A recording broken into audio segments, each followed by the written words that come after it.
Assalamualaikum warahmatullahi wabarakatuh. Saya Muhammad Imam Karib bin Mat Kamal. Nombor kad matrik saya 10DAT19M1035. Saya hari ini akan memberi maksud apa itu dakwah, perpaduan dan global. Dakwah ini sering dikaitkan maksudnya ialah mengajak, bererti mengajak kepada Islam. Dakwah juga bermakna ataupun bermaksud menyeru ataupun mengajak kita ke arah suatu benda yang baik. Selain itu juga, dalam bahasa mudahnya, dakwah ini sering dikatakan memanggil ataupun menjemput kita ke arah suatu perkara. Sebagai contoh, dakwah ini sering dikatakan dalam Islam. Contohnya ialah seorang umat Islam mengamalkan dakwahnya sama ada seseorang pekerja agama ataupun dalam suatu usaha masyarakat sukarelawan atau digelar suatu da'i ataupun jama'. Seorang da'i menjemput orang untuk memahami Islam melalui proses dialog atau dapat dikategorikan dalam sesetengah kes sebagai persamaan agama dengan sesuatu mubalik. Seterusnya, perpaduan pula bermaksud penyatuan dan darjah serta jenis penyatuan yang dipamerkan sebuah masyarakat.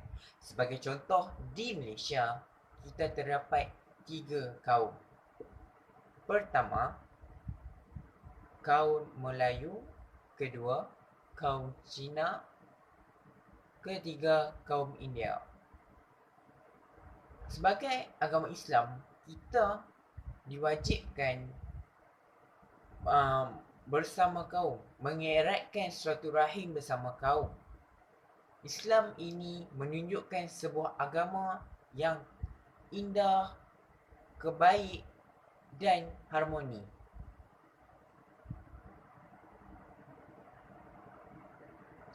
Asas perpaduan bagi suatu masyarakat berbeza. Dalam masyarakat ringkas ataupun biasa, ia mungkin berdasarkan hubungan kekeluargaan dan saling menghormati dan menyayangi. Seterusnya, saya kepada global.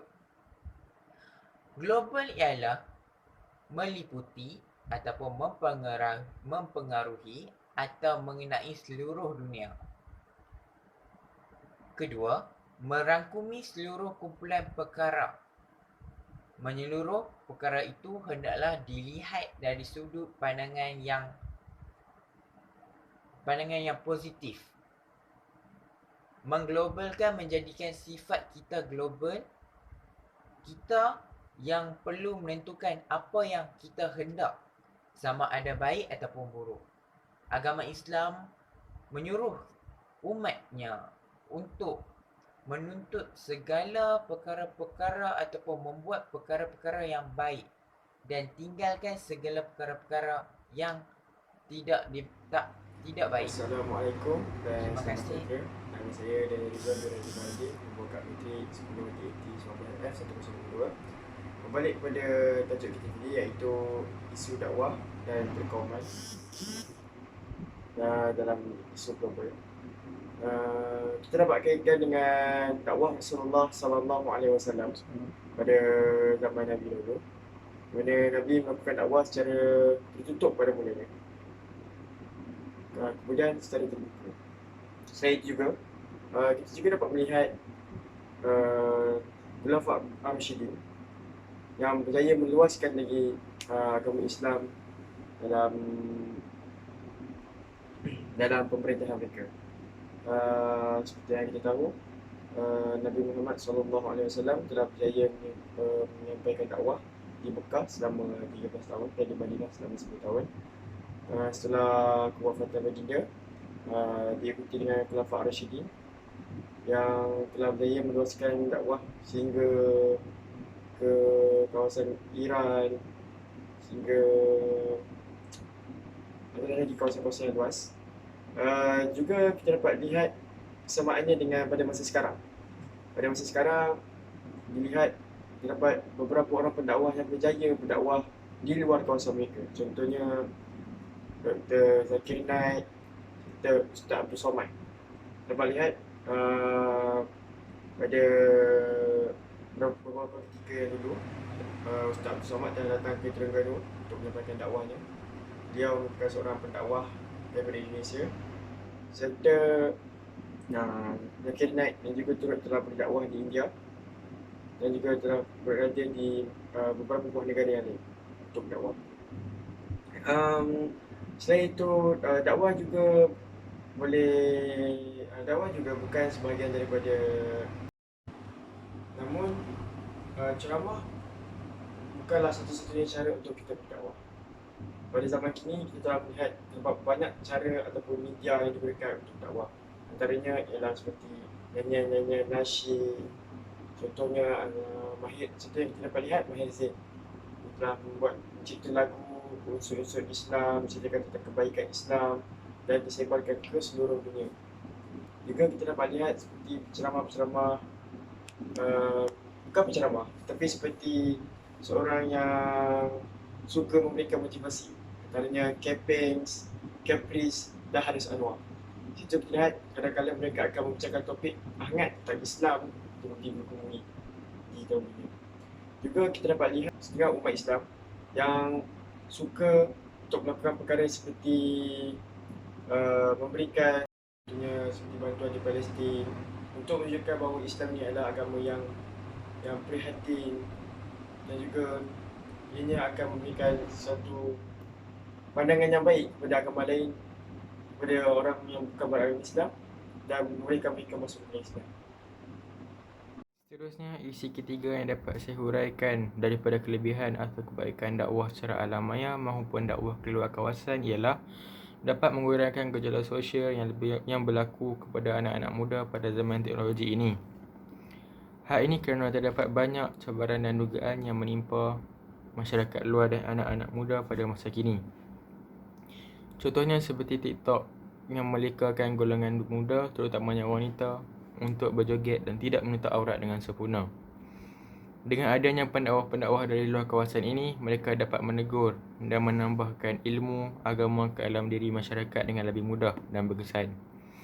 Isu semasa yang dapat saya kaitkan berdasarkan isi ini adalah seperti pendakwah terkenal Indonesia, Ustaz Abdul Somad, yang melanjutkan pelajarannya hingga ke Morocco. Dengan adanya pendakwah yang pakar dan mahir dalam bidang-bidang ilmu seperti ini, beliau semestinya mampu mengubah kelakuan dan sikap-sikap anak-anak muda yang leka dengan teknologi dan dunia. Hal ini kerana dengan cara penyampaiannya yang spontan dan kelakar membuatkan anak-anak muda lebih minat dalam agama. Dengan adanya platform media sosial ini, ceramah dan dakwah yang dilakukan olehnya akan menjadi lebih efektif dan berkesan. Sampai di sini saja info-info yang dapat saya kaitkan dan kongsikan bersama anda. Sekian, terima kasih. Seterusnya, keburukan dakwah pada masa kini yang saya dapati ialah dakwah secara moden tidak berkesan kepada mereka yang tidak mengikuti perkembangan teknologi. Dalam konteks ini, ia ditujukan kepada orang-orang yang sudah berumur dan tidak cekap dalam bidang IT. Contohnya, orang-orang tua tidak dapat mengikuti perkembangan dakwah dari semasa ke semasa disebabkan mereka tidak pintar untuk menggunakan teknologi pada masa kini. Jadi inilah keburukan yang akan berlaku semasa pergerakan dakwah pada masa kini. Keburukan dakwah pada masa kini yang dapat saya katakan ialah risiko aplikasi dakwah yang banyak dimuat turut oleh orang ramai telah diubah suai oleh pihak yang tidak bertanggungjawab. Hal ini kerana pihak yang tidak bertanggungjawab tersebut ingin menyampaikan berita atau maklumat palsu kepada sesiapa yang menggunakan aplikasi tersebut bagi tujuan ingin menyesatkan mereka. Contohnya, aplikasi dakwah yang terdapat pelbagai ceramah agama telah diubah seperti memendekkan video tersebut supaya orang yang mendengarnya mendapat fahaman yang salah. Inilah salah satunya keburukan dakwah pada masa kini. Langkah untuk mengatasi masalah isu perpaduan pada masa kini ialah, apa yang boleh saya katakan daripada isu perpaduan ini ialah pihak berkuasa perlu membuat tindakan segera untuk mengenal pasti pihak yang tidak bertanggungjawab tersebut. Hal ini kerana ia boleh mendatangkan kesan yang buruk terhadap berjuta umat Islam. Contohnya, jika hal ini dibiarkan sahaja, maka ramai umat Islam akan mendapat fahaman yang salah. Hal ini juga akan menjadi lebih buruk lagi dan menyebabkan umat Islam saling bergaduh serta berpecah belah. Inilah langkah yang seharusnya diambil oleh pihak berkuasa bagi individu yang tidak bertanggungjawab tersebut. Langkah seterusnya yang boleh saya katakan ialah anak-anak perlu membantu ibu bapa mereka yang tidak cekap dalam bidang teknologi pada masa kini. Hal ini kerana ibu bapa mereka dapat memanfaatkan masa yang ada untuk mendengar ceramah yang telah banyak dimuat naik seperti dalam YouTube dan sebagainya. Sekiranya ibu bapa mereka tidak dapat menghadiri ke kelas agama yang diadakan berhampiran dengan tempat tinggal mereka. Contohnya, ibu bapa mereka dapat menambah ilmu pengetahuan dalam bidang agama pada masa yang sama. Mereka juga dapat menambah ilmu pengetahuan dalam bidang teknologi. Itulah sedikit sebanyak yang dapat saya kupaskan mengenai langkah-langkah isu dakwah pada masa kini. Apa yang boleh saya katakan daripada isu dakwah pada masa kini ialah orang ramai perlu menghadiri majlis-majlis ilmu seperti ceramah, kuliah agama yang diadakan di tempat tinggal mereka, yang berhampiran dengan tempat tinggal mereka, dan mereka hanya perlu menggunakan teknologi yang sedia ada seperti hari ini sekiranya mereka tidak sempat untuk menghadiri ke majlis ilmu tersebut.